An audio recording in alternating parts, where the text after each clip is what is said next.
Before we jump into this episode, I want to invite you to join our community to help you become a better steward, scale to billions, and ultimately give more or all of it away. All I want you to do is to click the subscribe button right now. I love your support. It's incredible to see your comments, and we're just getting started. I can't wait to go on this journey with you. Thank you so much for subscribing. It means the world to me. Welcome to the Build It to Billions podcast, where we guide successful entrepreneurs and investors on their journey from millions to billions. We believe that the key to scaling your business and compounding your wealth starts every day with a mindset of stewardship over ownership. I'm your host today, Brett Swartz, and in every episode, we feature some of the world's top entrepreneurs, millionaires, and billionaires. They share their principles, values, secrets, and wisdom, providing each of us with the insights we need to reach to the next level of success and impact. I'm excited about our next guest. Please welcome to the show with me, Bill Allen. Bill, how are we doing? Good, Brett. How are you? I'm doing well, sir. Let's dive right into the topic, which is how have you best scaled your business, your mindset, your tribe, right? Helped others to scale. Take us through a little bit of that journey, and even so, how is it changing in this last 12 months?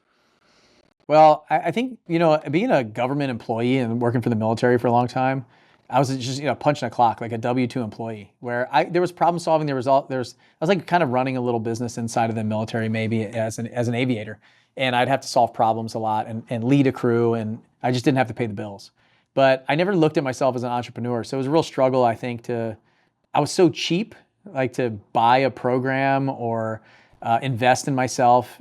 I had a formal education, a mechanical engineering undergrad, aeronautical engineering master's degree, and I went to test pilot school. It cost the government $1.6 million to send me to England for a year to go to test pilot school. So like $2 million in education that the government paid for, but I didn't want to invest $200 to go to an event. And so that was something I really think slowed me down a lot and was a big barrier to me to grow. So I was doing like one house a year for a few years. I'd buy like one rental property, save up my money, buy the next one the next year. And I thought that was it. Like, I'm going to save my way to be a millionaire. And it took years actually for me to finally like just agree to jump into a program. You mentioned your tribe. Like, how did you do that? I paid for my group. I joined a program, paid $25,000, but it was not easy. Like, you basically had to pull that money from my cold dead hands, it felt like. But my dad really tested me. I remember him saying, it sounds like you don't believe in yourself, son. Because I was like, these guys can help me. This program can help me. They're doing 100 houses a year. I'm doing one. And he's like, well, it sounds like you don't believe in yourself. And that's all it took, really, was for him to say that, for me to fight back and be like, oh, well, I'll show you. Like, I believe in myself. Of course I do. And but it was just something new to me. Like, it was outside of anything else I've ever experienced. I never met anybody who's making more than $150,000 a year. That was the ceiling. $150K a year. That's what I was working towards my whole life. That's what I grew up on. That's what I'd heard from my dad, my family, my whole life. And so, that's a little bit of it. I think scaling, I didn't even know what that was until I got into that room. It just wasn't something that I even thought about. I wanted to do 12 houses that first year. I wanted to go from doing one house a year to 12 a year. And I paid my way to get into a mastermind group, a room of people, a coaching program. And I ended up doing 67 houses in like 8 months.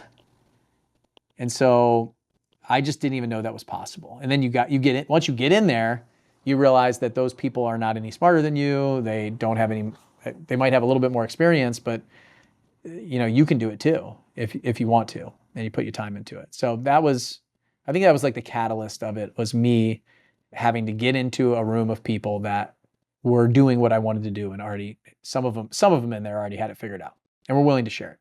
Yeah, it sounds like the slight shift of not only saying you believe in yourself, but doing the belief in yourself. So if you like this little short clip of the interview I just did, click over here to watch the full interview. And please don't forget to subscribe. Thanks so much, everybody.